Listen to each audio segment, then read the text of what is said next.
મારો વિષય છે નવી વિચારસરણી તરફ વળીએ. પલટાતા પ્રવાહમાં તરીએ. જીવનમાં વૈજ્ઞાનિક અભિગમ એ નિરંતર શ્વાસોશ્વાસ છે. એ યુગોના સીમાડાથી પર છે. એ શાશ્વત છે. ભૂતકાળના શાસ્ત્રો, ભૂતકાળનો ઇતિહાસ, ભૂતકાળની પરંપરા સાથે જોડાઓ તો જ તે સાચું કહેવાય. તે ખોખલી પોકળ વિચારસરણીમાંથી બહાર નીકળે. આધુનિક સમય, આધુનિક વિચાર પણ વૈજ્ઞાનિક સમજણની ધરોહર છે. ધર્મ એટલે સદ આચરણ. એ સિવાય ધર્મનો બીજો કોઈ અર્થ પણ નથી. બાકી બધા વિધિ વિધાન છે. ધર્મએ દરેક યુગના સીમાડા વટાવી પહેલા વરસાદની માટીની ફોરમ જેવો સદા મહેકતો વરસતો રહ્યો છે. તેને ભૂતકાળના કે કોઈના આલંબનની જરૂર નથી. તે નિત્ય છે. પ્રજાને ભૂતકાળમાં ગુમરાવી જૂઠ દંભની રોટલી શેકનારા કહેવાતી ધાર્મિકતાનો દોડ કરતા લોકોથી સાવધ રહેવાની જરૂર છે.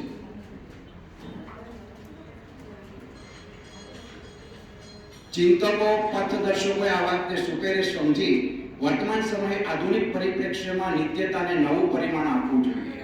એ સનાતન સત્યની સાચી સમજણ છે. માનવ ધર્મ, માનવ સદાચરણ તે જ માનવ ગૌરવ છે. તે જ નિત્યતા છે. રાજ્ય સત્તા નહીં, પણ માનવ ગૌરવનો મહિમા તે જ સત્ય છે. ધર્મ અધર્મ એ બીજું કશું જ નહીં, પણ સત આચરણ અને અસત આચરણનો સંઘર્ષ છે. સત્ય એક જ છે. પરબ્રહ્મ, પરમાત્મા, સચ્ચિદાનંદ સ્વરૂપ શ્રી કૃષ્ણ જ એકમાત્ર પરમ તત્વ છે. માનવતા તેનું આચરણ છે. પ્રેમ, દયા, કરુણા, સ્નેહ, બંધુત્વ, સૌહાર્દ, સમાનતા તેના સદ્ગુણો છે. આ જ ધર્મનું સાચું સ્વરૂપ છે. અત્યારે ધર્મ નહીં, ધર્મને નામે વિકૃતિઓ ફેલાવવામાં આવી રહી છે. તેનો વિરોધ કરી સૃષ્ટિમાં દરેક માનવ હૃદયમાં સત્યનું સાચું સ્વરૂપ સદાચરણની માનવ ધર્મની સ્થાપના કરીએ. તે જ પરમ તત્વ પરમાત્માની સાચી આરાધના છે. દરેક યુગ પોતાના વર્તમાનમાં જીવે છે. તો પછી કલયુગને સતયુગમાં, ત્રેતાયુગમાં, દ્વાપર યુગમાં જીવાડવાની મથામણ શા માટે કરવાની? સત્યના પાયા પર ઉભેલા કલયુગ પાસે પોતાની આગવી ઓળખ છે. કલયુગ શ્રેષ્ઠ યુગ છે. સદાચરણ વાળો માનવ ધર્મ, માનવતા તેની ધરોહર છે, સંસ્કાર છે. એ આ યુગમાં પ્રવેશ્યા છે. પૃથ્વી સિવાયના અન્ય ગ્રહ પર વસવાટ માટેના ડંક માંડી રહ્યા છે.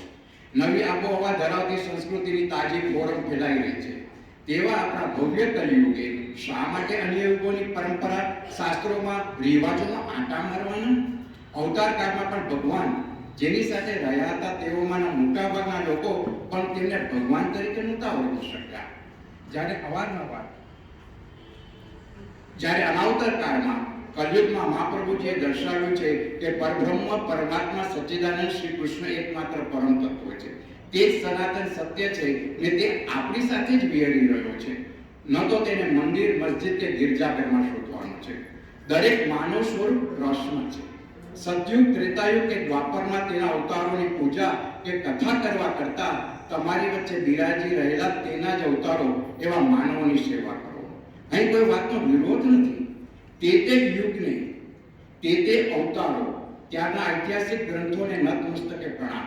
પરંતુ દરેક યુગના અવતારો તે યુગના સંજોગો, પરિસ્થિતિ અને તે કાળની વિશિષ્ટ જરૂરિયાત માટેના જ્ઞાન શક્તિ, ક્રિયાશક્તિ કે જ્ઞાન ક્રિયાશક્તિ અનુરૂપ અવતારો હતા. અત્યારે તેવી સ્થિતિ નથી. માટે તે અવતારોમાં રમમાન રહેવા કરતા આપણે જે દરેક માનવીમાં કૃષ્ણનું જ રૂપ છે તેનું અભિવાદન કરીએ. તે સમયને, ત્યારની વાતોને માનસ વંદન કરી તેનાથી મુક્ત થઈ નવી તાજી હવા, નવા વિચારો, સત્ય અને માનવતાના પાયા પર ઉભેલી નવી જીવનશૈલીનો શુદ્ધ શૈક્ષણિક ક્રાંતિના મોજા પર સવાર નવીરાનો આવિષ્કાર કરીએ. અવતાર શબ્દ સમજવાની કોશિશ કરીએ. એના માટે આ વાત સમજીએ. જ્યારે ધર્મની જ્ઞાની થાય છે ત્યારે સજ્જનોની રક્ષા કરવા હું જન્મ લઉં છું. ધર્મની જ્ઞાની એટલે જ્યારે સમાજમાં અસદાચરણ વધી જાય છે, નૈતિક મૂલ્યોનું ધોવાણ થાય છે, અત્યાચારો વધે છે, મહત્તમ પ્રજા સારું અને નરસું સમજવાની વિવેક શક્તિ ગુમાવી દે છે અને સજ્જનો એટલે સાચા અને સત્યના રાહ પર ચાલવું જેમના માટે મુશ્કેલ બને છે તે લોકોની રક્ષા માટે હું જન્મ લઉં છું. એટલે આપણે આપણીમાં રહેલા સત્વને જગાડવાની વાત છે. આપણે જાગવાનું છે, આપણે જન્મ લેવાનું છે. તે દ્વારા એટલે કે સદાચરણ દ્વારા આપણે આપણું રક્ષણ કરવાનું છે. અધર્મ એટલે અસત આચરણને દૂર કરવું. જ્યારે બધા આ સમજે ને સદરાહ પર ચાલવાનો સહિયારો પ્રયાસ કરે ત્યારે ધર્મની ગ્લાનિ દૂર થાય. ધર્મના 4 ચરણ છે: સત્ય, તપ, પવિત્રતા અને દયા. સત્યયુગમાં તપશ્ચર્યા ધર્મ મુખ્ય અને બીજા ધર્મ ગૌણ હતા. પણ તે યુગ પૂરો થતા તપને ગર્વ થયો એટલે ગર્વ વડે તપોરૂપ ધર્મ નષ્ટ થયો. ત્રેતાયુગમાં પવિત્રતા મુખ્ય હતી. તે સંગદોષથી નષ્ટ થતા બીજો પવિત્રતા રૂપ ધર્મનું નષ્ટ થયો. તો દ્વાપરમાં મદથી દયારૂપ ધર્મ મુખ્ય ધર્મ હતો તે નષ્ટ થયો. આવી રીતે 3 ધર્મના પગનો 3 ચરણનો 3 યુગ લોપ કર્યો. હાલમાં કલયુગ સત્ય નામના એક જ ચરણ છે, એના ઉપર ઊભો છે. સત્ય ઉપર ધર્મનો એટલે સદાચરણનો આધાર છે. એનો અર્થ એવો થયો કે આપણે સત્યના રાહ પર ચાલવાનું છે. આ કલયુગનો સંદેશ છે કે તમે સત્યના રાહ પર ચાલી પ્રવર્તમાન ધર્મની ગ્લાનિ દૂર કરો. તમારામાં રહેલી સારકને જગાડો. તે જ અવતાર છે. માનવ સેવા થકી આપણે આપણા સૌની અંદર બિરાજી રહેલા પ્રભુનું જ ભાવન કરીએ છીએ. આપણે જે યુગમાં જીવી રહ્યા છે તે કલયુગના ગુણગાન કરીએ. તે યુગને સ્વાવલંબનથી, સ્વપ્રયત્નથી તેજસ્વી કરીએ. માનવી સાથે સુમેળથી રહે. સદભાવનાવાળું પ્રેમમય વર્તન એ જ કલયુગની સંસ્કૃતિ, એ જ કલયુગના સંસ્કાર, એ જ કલયુગની પરંપરા. દરેક માનવી જીવ માત્ર ઈશ્વરનું સ્વરૂપ છે તે જ શાસ્ત્ર. આધુનિક ઉપકરણો, આધુનિક આવિષ્કારોને માણીને શિક્ષિત બનીએ.